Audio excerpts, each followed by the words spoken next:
آج آپ کی ملاقات ہونی تھی، حکومت نے کہا تھا کہ آپ کی ملاقات کرا دیں گے، تو آپ کو امید ہے کہ آج نہیں ہوئی تو کل ہو جائے گی؟ بسم اللہ الرحمن الرحیم. Thank you for having me ji. Expected تھا منڈے اور ٹیوزڈے، تو آج تو نہیں ہو سکی. امید کر رہے ہیں کہ کل تک ہو جائے گی جی. تو آپ نے یہ کہا تھا کہ جب تک عمران خان سے بات چیت نہیں ہوگی ہم آگے بات نہیں بڑھا سکتے. دیکھیں، جب ہماری پہلی میٹنگ ہوئی تو ہم نے اس پہلی میٹنگ میں بڑا کیٹیگوریکلی کلیئر کر دیا تھا کہ without the approval of Imran Khan صاحب ہم آگے نہیں جا سکتے. ہمیں ان تک ان کنٹرولڈ ایٹماسفیئر کے اندر جو کنٹرولڈ نہ ہو اور ایک طویل ملاقات و نشست کی اجازت دی جائے. بڑے سنجیدہ مسائل ہیں اور ہم انہیں ان ڈیٹیل ڈسکس کرنا چاہتے ہیں. اٹ واز پرومسڈ کہ جی it will be done that way, لیکن جب ملاقات ہوئی تو وہی جو نارمل تھرسڈے والے دن ملاقات ہوتی ہے پولیٹیکل لوگوں کی، جو کہ گزشتہ 3 ماہ سے بند تھی، بٹ فار اراؤنڈ 30-35 منٹس.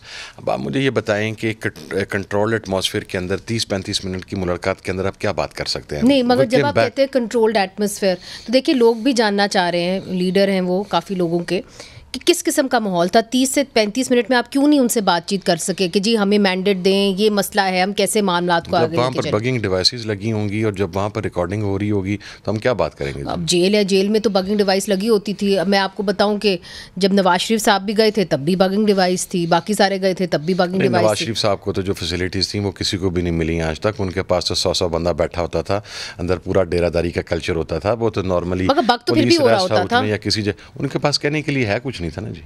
نہیں، مگر پھر بھی یہ بات یہ ہے کہ اف یو آر ایکسپیکٹنگ کہ یہ بگ نہیں آپ کو کریں گے تو آپ کو نہیں لگتا کہ آپ وہ چیز مانگ رہے ہیں جو شاید آپ کو نہ ملے؟ آئی مین پریزن کے اندر ٹو ایکسپیکٹ کہ وہ آپ کو بگ نہیں کریں گے یا آپ کی بات نہیں سنیں گے. جو جیل مینول ہے اس کے مطابق تو وہ بگ نہیں کر سکتے. اچھا، سو آپ یہ کس سے مانگ رہے ہیں؟ حکومت سے؟ حکومت سے. تو وہ تو آپ کہہ رہے ہیں کہ با اختیار ہے ہی نہیں. نہیں، وہ یہ کہتے ہیں کہ ہم با اختیار ہیں. انہوں نے ہی ہمیں یہ باور کروایا ہے. انہوں نے نہیں، ہم ابھی بھی اپنی اس بات پر قائم ہیں. انہوں نے ہمیں 9 ماہ کہہ کے کہ اختیارات بھی ہمارے پاس ہیں، ڈیسیزن پاور بھی ہماری ہے، اور جو ہم چاہتے ہیں وہ ہوتا ہے. اور یہ آپ کے سامنے جب کمیٹی کی میٹنگ سٹارٹ ہوئی تو اس وقت بھی کچھ ممبران کی طرف سے یہ بات آئی کہ جو کنسرنڈ کوارٹرز ہیں، یہ حکومتی کمیٹی کی طرف سے کہ جو کنسرنڈ کوارٹرز ہیں وہ آن بورڈ ہیں.